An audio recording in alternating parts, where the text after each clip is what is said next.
you made it to be Arizona's sort of drug sort of kingpin, so they say in the papers, right?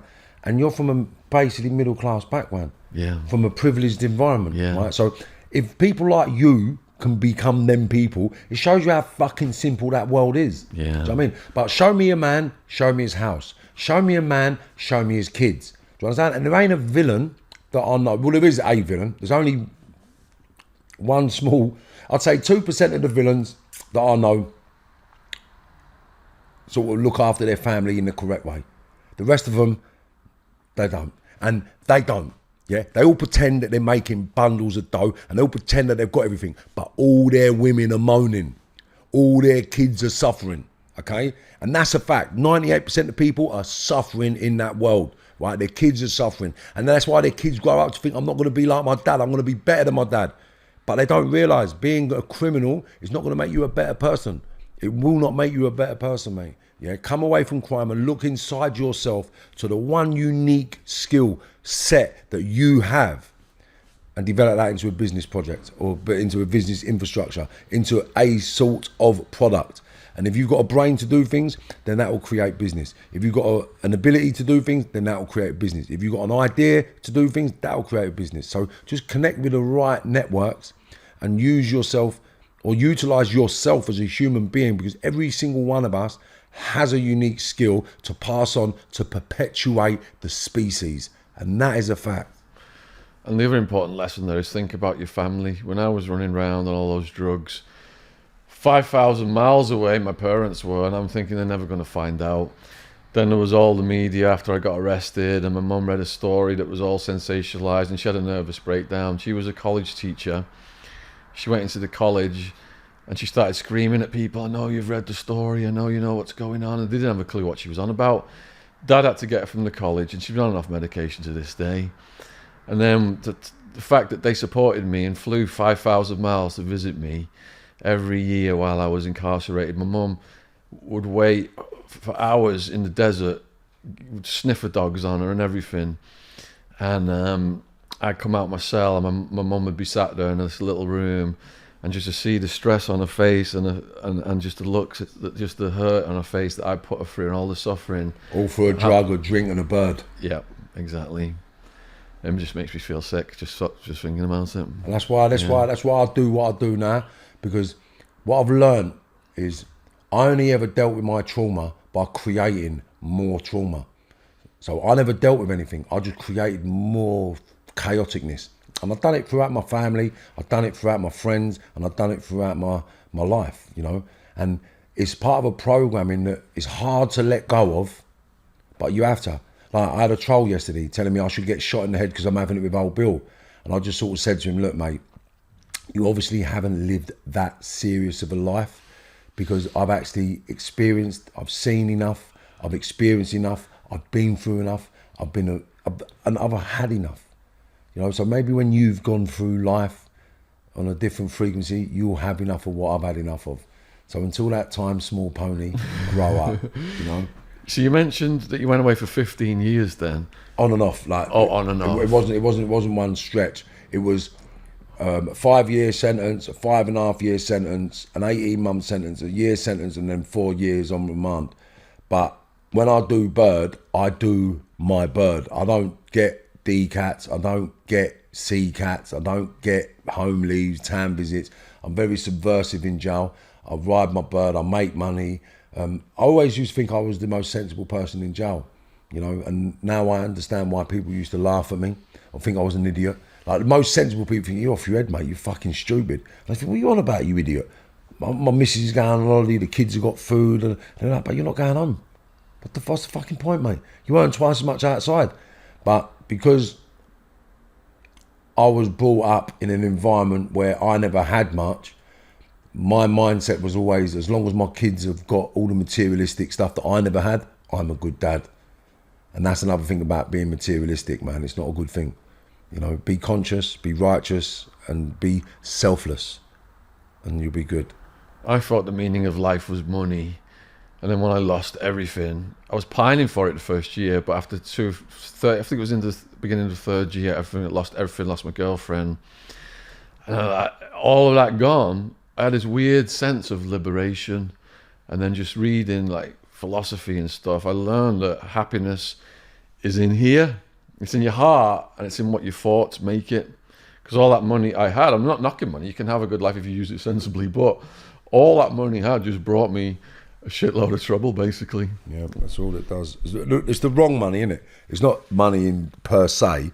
It's money that comes from the wrong frequency. Yes, exactly. So if it's bad frequency, bad energy money, then it's just traumatic, and you can't get good energy from crime.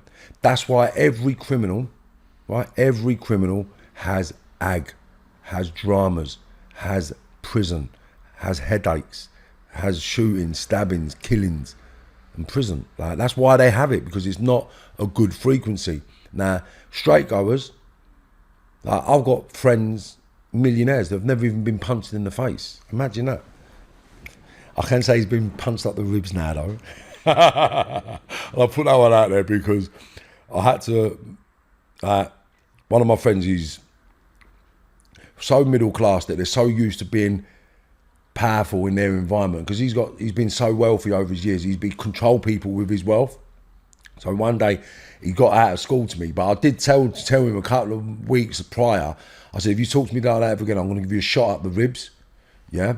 So I'm going to give you a 10% shot up the ribs next time you talk to me like that. Anyway, but something's happened one day and he talks out of school, so I'll give him a 10% shot up the ribs. And it put him out of the game for 3 weeks. And he was like, oh. So after it happened, he was like, get out of my house. And I was like, I said, I ain't going nowhere. I'm here for a reason and we're going to finish what we started, son. I said, but I told you, don't speak to me like that again, son. But then he's learned a lot from me being around him. Do you know what I mean? Because I've learned a lot being around him about me. Do you understand? But yeah, he's never even been hit. Never had a fight. Well, yeah, now he's been hit. But it just shows you the contrast between making money healthy and making money illegitimately. And the health, it's just, there's no comparison. You just can't do it. It's just not worth it. Like, you might go and nick 100 grand today, right? But the 100 grand you nick was going to bring 100 grand worth of problems, you know? And I've never done anything where I've had plain sailing and without any headache.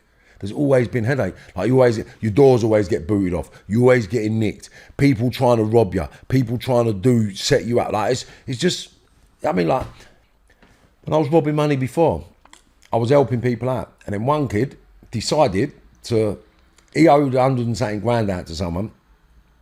So he said to me, Marv, could you do me a favour? Could you get me any work? So what I used to do when I used to rob large amounts of money, rather than keeping large amounts of money at home, we weren't allowed bank accounts because certain criminals, you're not allowed a bank account. So I could never open a bank account. So for me to bank my money, I used to buy drugs and then give it to people. So they'd sell it to make money for themselves, but my money's in the bank. And the double-edged sword of that was I had drugs all the time. So it was my money. It was my way to keep my money and have drugs for free. So if I buy you a key of Coke, you can't charge me for an eighth. If I turn up and say, I'll give you a couple of grams, you can't say, oh, that's 100 quid. If I say, give me a quarter, you can't say that's 300 quid. Do you know what I mean? You got to give it to me because I'll give you the key, innit? I haven't charged you for it. It is what it is. If it's 28 quid, you're getting it for 28 quid. That's what it costs. So there you go. Boom. So because of that, this kid, he said, oh, Marv, can you do it? So I said, yeah, sweet, not a problem, not a problem, not a problem. So I'll give him, I think, 2 key of gear and 50 key of puff, right? So I don't know how much that might have been, about 80 grand, 90 grand, right? So it was maybe 30 quid or 25 quid for the Coke and 40 quid for the puff, something like that. So I've given him this gear, 47.50 for the puff, 47.50 for the puff, and it was 32 grand a key. So 64 and 32, 90 odd grand, right? So I'll give it to him. What this cheeky cunt's gone and done, right?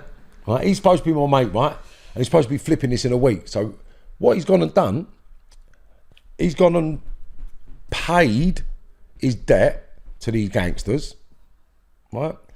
Then took some more work off the gangsters, right? Now he's got to pay me, right? Does he pay me? Does he pay me? No. No. What does he do?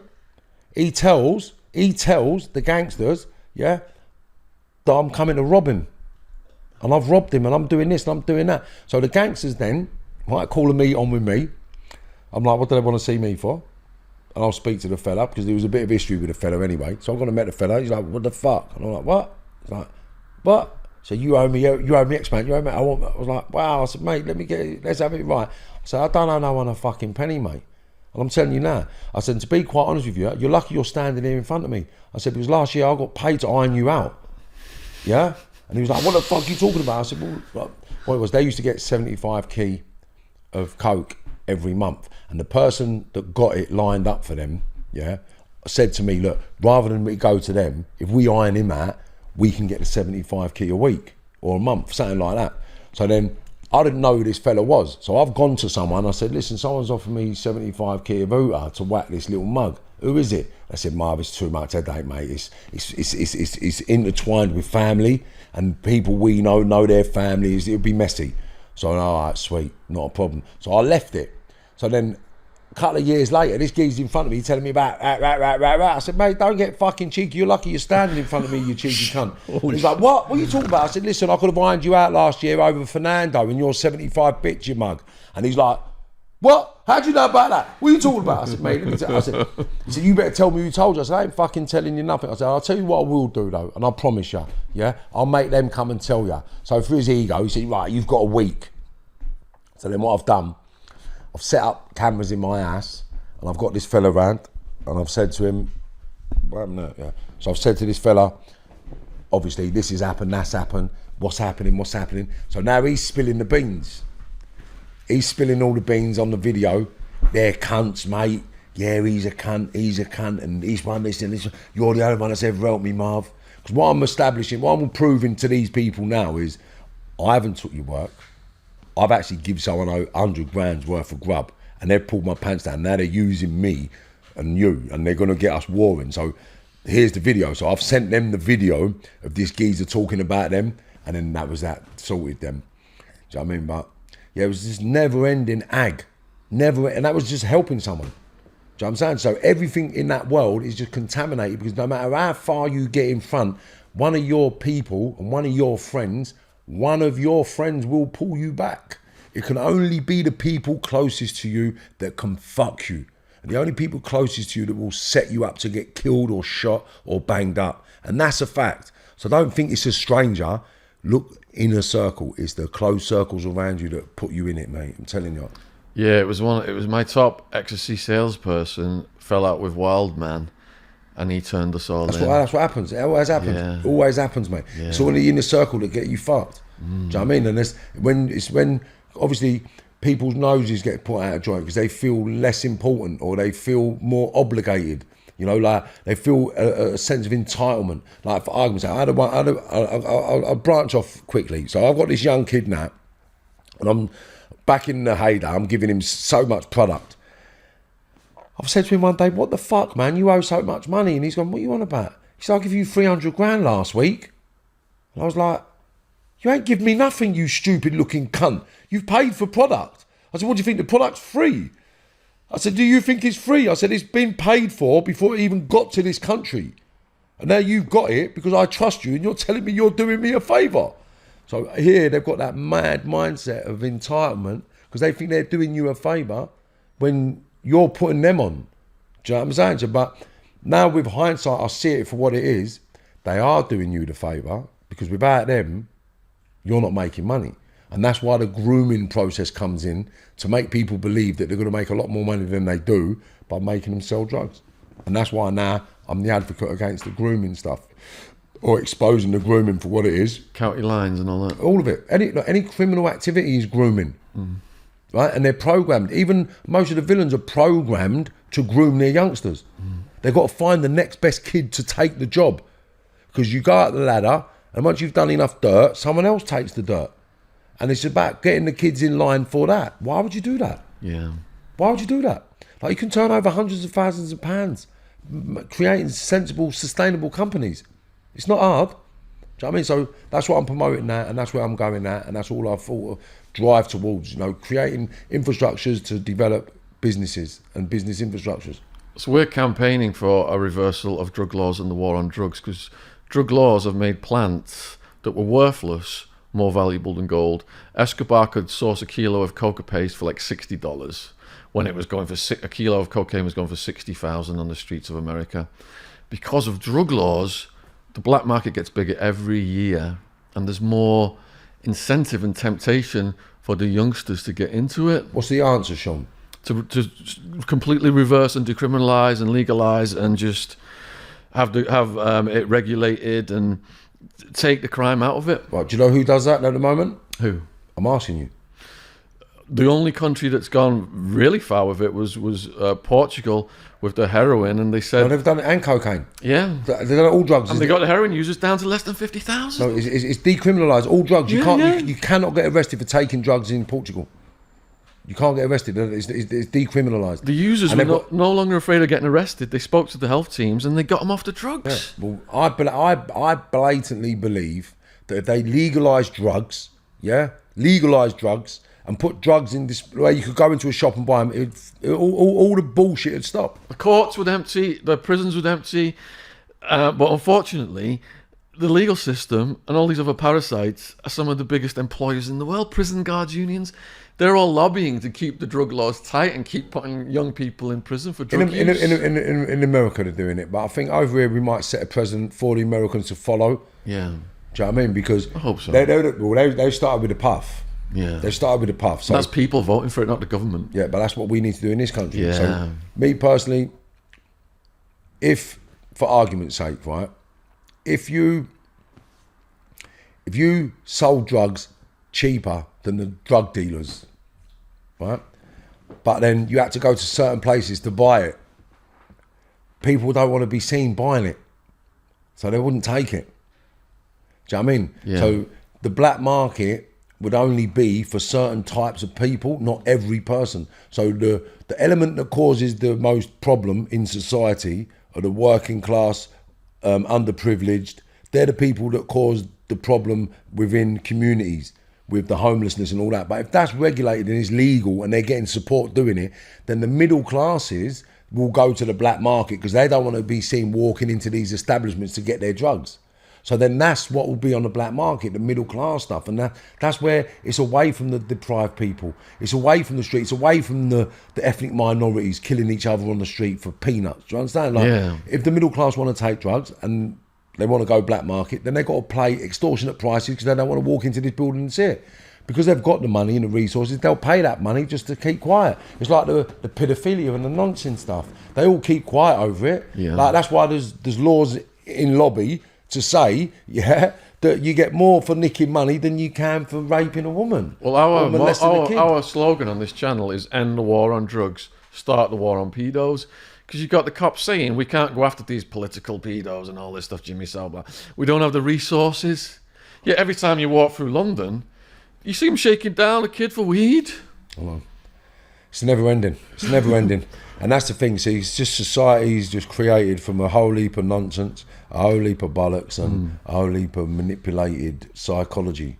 So I'm just trying to find the right way through now, and just trying to change the mindsets of anyone from a like-minded environment as myself. Yeah. The pedos and the sex offences, I don't really engage with that because my world don't fraternise, sort of condone or have anything to do with it. So it don't come into our remit, it don't come into our environment, it don't come into our living, it don't come into our space. This is, fortunately, it's like a white man's problem, innit? You don't get black pedos. Like, everyone says it, but where's the black pedos? All the nonces in prison. That's true. I can't think of any off the top of my head. Look at them. All the sex offenders. Yeah. How many black nonces have you seen? Like, there might be a couple of rapists, right? There might be, because I remember a couple of... Bill Cosby. Yeah, but what I'm saying, there might be a couple of rapists, right? But the general consensus of nonces, are middle-aged white people. Did you see any nonces get handled in prison? Yeah, I served a few of them up myself. Yeah, they Is got there done any with sugar, oil, like blades, everything. Do you know what I mean? Like, you running it, like, they weren't allowed on my wing. Do you know what I mean? Like, it's just, come on. You want to hurt a little child? I'll show you. Do you know what I mean? I've served a few of them up. Yeah. You couldn't be on my wing if you was a nonce. You couldn't be on my wing if you was a nonce. You weren't allowed. Wasn't allowed, mate. Wasn't allowed. And it wasn't allowed. It just wasn't allowed. And some horrific things happened to them. Do you know what I mean? Like, I've heard some stories where people have stuck cue sticks up nonce's arses, but I'm not going to do to a nonce what a nonce does to other people, because that makes you a nonce. Do you know what I mean? I'm not going to stick something up your ass. I'm not a fucking nonce. Do you know what I mean? But I'll cut you. I'll put oil on you. I'll beat you. I'll smash your face in. Do you know what I mean? And send you with no teeth. I've punched nonce's teeth out, all their teeth.